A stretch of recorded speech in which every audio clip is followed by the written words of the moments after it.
Berikutnya kita kemarin memulai lagi tentang syarat sholat. Saya ulang lagi biar efektif. Masih ingat Bapak Ibu, syarat sholat ada berapa kemarin? Ada 9. Ada 9. Boleh dibagi 2, 6 dan 3. Sebagian ulama membagi begitu, 6 dan 3. Syarat sah dan syarat wajib. Tapi secara umum ulama membagi menjadi 9. Syarat sholat ada 9. Apa definisi syarat sholat Bapak Ibu masih ingat? Definisi syarat sholat adalah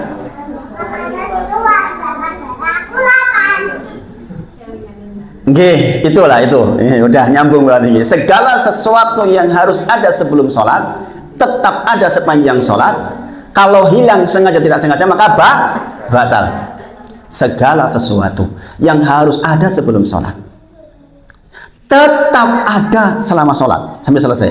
Kalau tidak ada, hilang, sengaja tidak sengaja maka batal. Contohnya ya wudu. Sak durunge sholat kudu wudu, wajib. Gini bagi. Pas 2 rakaat kentut, hilang, nggak sengaja kentut, tetap batal.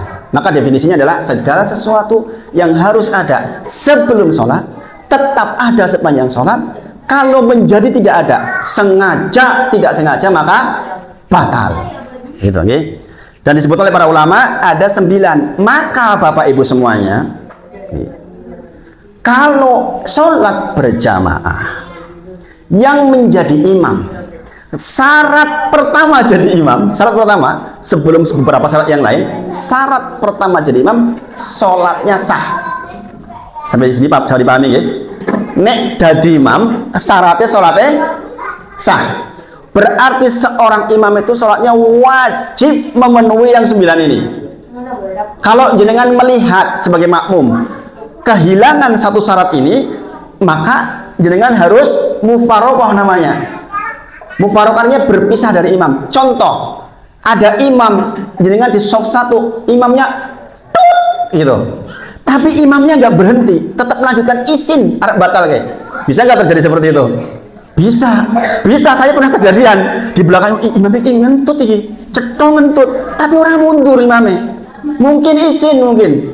Maka berarti dia kehilangan salah satu syarat sholat. Berarti dia nggak sah. Wajiblah makmum mufarokoh. Mufarokoh artinya berpisah dari imam. Cara berpisahnya ada 5. Nanti kita bahas insya Allah. Cara berpisahnya ada 5. Secara asal mufarokoh itu berpisah, tenanan berpisah. Jangan pindah tempat. Tapi itu nggak bijaksana. Walah kayak orang gelem sholat yang buriku jadi masalah, bisa jadi. Maka nanti ada cara mufarokoh yang paling sederhana, yaitu seolah-olah masih ikuti gerakan imam tapi sebenarnya sudah tidak lagi. Jadi sudah baca sendiri, niat sudah berubah. Maka sekali lagi, siapapun yang sholat harus memenuhi syarat ini, jangan sampai tidak. Apalagi dia imam, karena syarat imam sah sholatnya. Demikian juga dengan sholat munfarid.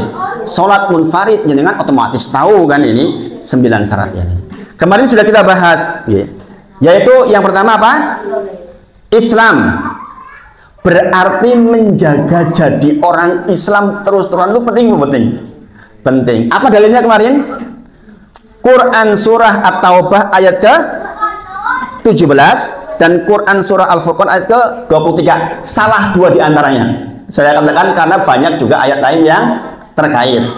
Tapi ini yang dijadikan dalil kitab-kitab fikih terkait dengan syarat keislaman di dalam sholat. Biasanya diambil 2 ayat ini, yaitu makana lil musyrikina ayamuru masajid. Tidak pantas bagi orang musyrik memakmurkan masjidnya Allah. Syahidina alal anfusihim bil kufri. Mereka memang menyatakan saya kufur, saya nggak percaya kepada Allah dan Rasulnya. Dikatakan ulaika habitat a'maluhum finnarihum khalidun. Mereka itulah orang-orang yang sia-sia amalnya. Nah ini menjadi syarat. Berarti nek wong kufur amalnya sia-sia, termasuk di dalamnya adalah sholat. Kemudian yang kedua, Al-Furqan 23. Ini saya cepat karena kemarin udah saya bahas ya. Wa qaddimna ila ma amilu min amalin faja'alnahu haba'an mansura. Akan diperlihatkan amal baik orang-orang yang non muslim, diperlihatkan. pernah nulung wong 20 yuto diperlihatkan oleh Allah, pernah bangun jalan diperlihatkan, tetapi faja'alnahu haba'an mansur, tapi itu semua kemudian disebut jadi haba'an mansur, tidak bermanfaat di sisi Allah Subhanahu wa taala. Kenapa? Karena bukan Islam. Bisa dipahami sampai di sini ya? Nah ini tidak keluar sini aja. Jadi seperti itu, okay? Maka ini menjadi dalil utama tentang syarat sah sholat Islam. Kemudian Bapak Ibu, kita perdalam sedikit. Orang menjadi Islam, menjadi Muslim, itu kan dengan mengucapkan 2 kalimat syahadat. Gini apa? Okay? Asyhadu alla ilaha illallah wa asyhadu anna Muhammadar Rasulullah. Berarti di situ ada unsur kalimat tauhid la ilaha illallah. Nah Bapak Ibu semuanya, karena kita belajar sungguh-sungguh, mudah-mudahan ini bisa menjadi pembelajaran yang dalam. Pada pertemuan yang lalu saya sudah sampaikan tentang nawakidul Islam, meskipun tidak dirinci, tetapi secara asal jenengan sudah paham insya Allah. Jadi nawakid artinya apa? Masih ingat Ibu? Nawakid artinya pembatal. Para ulama menyebut dalam kitab Nawakidul Islam ada 10 pembatal keislaman seseorang. Berarti kalau orang melakukan 10 itu berarti syarat pertama sah sholat hilang dong, karena dia sudah tidak Islam lagi. Kita sudah bahas di pertemuan yang lalu. Sekarang saya perdalam dengan syarat kalimat la ilaha illallah. Ini sekali lagi masih terkait dengan syarat pertama sholat, yaitu Islam. Kata para ulama, wala ilaha illallah ya kalimatut tauhid. Dan kalimat la ilaha illallah adalah kalimat tauhid. Ini dulu sudah pernah saya bahas. Saya ulang dulu biar dengan mengingat lagi. Wahia miftahul jannah, dan dia adalah kuncinya surga. Kama taqaddam. Sebagaimana kita ketahui bersama bahwa seseorang akan bisa masuk surga jikalau dia mempunyai la ilaha illallah. Kemudian dikatakan lakin, akan tetapi, hadal miftah, kunci ini la yatahaqqaqu amaluhu, tidak akan berfungsi, tidak akan bermanfaat, wala yatahaqqaqu dukhulul abdil jannah bih, juga tidak akan bisa memasukkan seseorang ke surganya Allah, illa kecuali idza haqqaqu surutu hadhil kalimah, kecuali kalimat la ilaha illallah ini dipenuhi syaratnya. Masih ingat nggak? Apa syarat la ilaha illallah? Ada berapa dulu? Ada berapa Bapak Ibu? Orang kelingan ini. Ada 7 syarat la ilaha illallah. Rukunnya ada 2. Ini nanti di bab ilmu, bab yang pertama maka akan bahas tentang rukunnya. Jadi dikatakan, ini perkataan dari Imam Bukhari di dalam kitab sahihnya, mengambil perkataan dari Wahab bin Munabih, seorang ulama tabi'in. Dikatakan annahu su'ila kilalahu, ditanyakan kepada Wahab bin Munabih, seorang tabi'in yang dicuplik di kitab Sahih Bukhari, alaisa la ilaha illallah miftahul jannah, bukankah kalimat la ilaha illallah syarat Islam itu adalah kuncinya surga? Maka dia menjawab,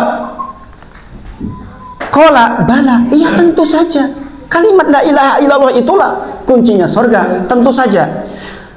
Walakin, akan tetapi, ma min miftahin, tetapi setiap kunci itu, kata Wahab bin Munabih, ila walahu asnan, bahwa setiap kunci itu ila walahu asnan, bahwa setiap kunci itu ada gerigi-geriginya. Asnan itu gerigi-gerigi Bapak Ibu, bahasa Arab ya. Kunci ini kan gerigi lagi. Gimana Pak? Kunci pintu, gua kunci motor sakit buatan. Sakit buatan. Kunci motor yang jenengan. Gua ngunci apa? Rumah. Kunci rumah untuk kunci motor. Bisa nggak? Nggak bisa. Kenapa? Nggak cocok asnannya. Nggak cocok geriginya. Atau podo-podo kunci motor. Motor jenengan dan motor orang lain bisa nggak saling tukar kunci? Kadang-kadang bisa, kadang-kadang nek wis leceh, nek wis rusak. tapi secara asal masing-masing kunci itu dengan geriginya masing-masing. Kenapa lagi? Secara aturan, ini bicara aturan, bukan bicara pun rusak, pun lecek, itu cerita lain. Maka dikatakan walakin mamim miftahin, tetapi setiap kunci itu illa walahu asnan, kecuali kunci itu pasti ada geriginya. Kemudian fa in jita bimiftahin lahu asnan, barang siapa yang membawa kunci yang geriginya tepat, putihalaka, maka pintunya akan terbuka. Fa ila lam yuftah, jikalau jenengan membawa kunci kok gerigine mboten pas, ya ora kebuka. Paham sampai di sini? Jadi kalau orang sudah belajar itu Bapak Ibu, enggak cukup jenengan merasa dirinya Islam terus mlebu surga. Iya, akan masuk surga, iya. Tapi untuk kesempurnaan pembukaan yang sempurna tetap harus dipenuhi syarat-syaratnya. Nah, asnan itu, gerigi-gerigi itu, yaitu syaratnya. Yaitu syaratnya. Para ulama menyebut, kama ja'at fi kitabillah, sebagaimana tertulis di dalam Al-Quran, wa sunnatu Rasulullah SAW, dan sunnah Nabi Muhammad SAW. Jadi tentang miftah ini bukan ngarang-ngarang para ulama, memang disebutkan di dalam ayat-ayat Al-Quran dan hadis Nabi Muhammad SAW. Dan para ulama menyebutkan setidaknya ada 7. Ada ulama yang mengatakan 8, ada yang 9, tapi setidaknya ada 7 syarat. Maka Bapak Ibu, syarat sah sholat yang pertama yaitu Islam. Rinciannya ternyata panjang. Yang pertama rinciannya tentang apa-apa yang agar kita tidak batal Islamnya, ada di kitab Nawaqidul Islam. Kita mungkin nggak bisa bahas seluruhnya, makanya kemarin saya sudah bacakan 10-10-nya. Nanti jangan kembangkan sendiri, baca kitab terjemah Nawaqid Islam. Sekarang enak, sudah banyak terjemahnya. Kalau zaman dulu kan tidak. Saya dulu ketika belajar dadak harokati, kitab gundul, ustadznya baca, saya mengharokati. Bayangin, lebih berat. Kalau sekarang terjemah sudah ada, dan terjemahnya bagus-bagus. Terjemahnya betul-betul terjemah yang bisa dipertanggungjawabkan. Nggak bisa bahasa Arab pun, insya Allah baca terjemahnya, insya Allah jangan paham. Karena syarahnya sekarang sudah lengkap, nggak kayak dulu. Masya Allah nih, keberkahan ilmu zaman sekarang itu Masya Allah nih. Asal gelem sinau gitu. Nggak mungkin dibahas di sini semua nih. Kita hanya baca prolog-prolognya. Nih. Jadi terkait dengan Islam yang kedua adalah syarat la ilaha illallah. Nah, apa saja syarat la ilaha illallah? Setidaknya ada 7. Yang pertama adalah al-ilmu. Yang pertama adalah ilmu. Artinya jenengan mengucapkan la ilaha illallah itu harus mengilmui, jenengan tahu maksudnya tuh. Jadi aku mengucapkan la ilaha illallah itu dalam rangka untuk apa toh? Itu maksudnya, nanti kita bahas. Kemudian yang kedua, yakin. Lawannya yakin, ragu-ragu. Maka nggak boleh ada keraguan sedikit pun. Kemudian yang ketiga, qabul itu menerima. Lawannya menolak. Kemudian syarat keempat ucapan la ilaha illallah adalah ingkiyat. Ingkiyat itu ya berarti apa? Tunduk patuh. Lawannya apa? Berpaling. Kemudian asidqu berarti jujur, dari hati yang paling dalam, jujur. Lawannya adalah dusta. Ngomong la ilaha illallah tapi hatinya jadinya buatan nyambung. Kemudian yang keenam, ikhlas. Ikhlas. Lawannya apa? Riya dan sum'ah. Kemudian yang ketujuh, mahabbah, yaitu cinta. Lawannya benci. Gitu, ya.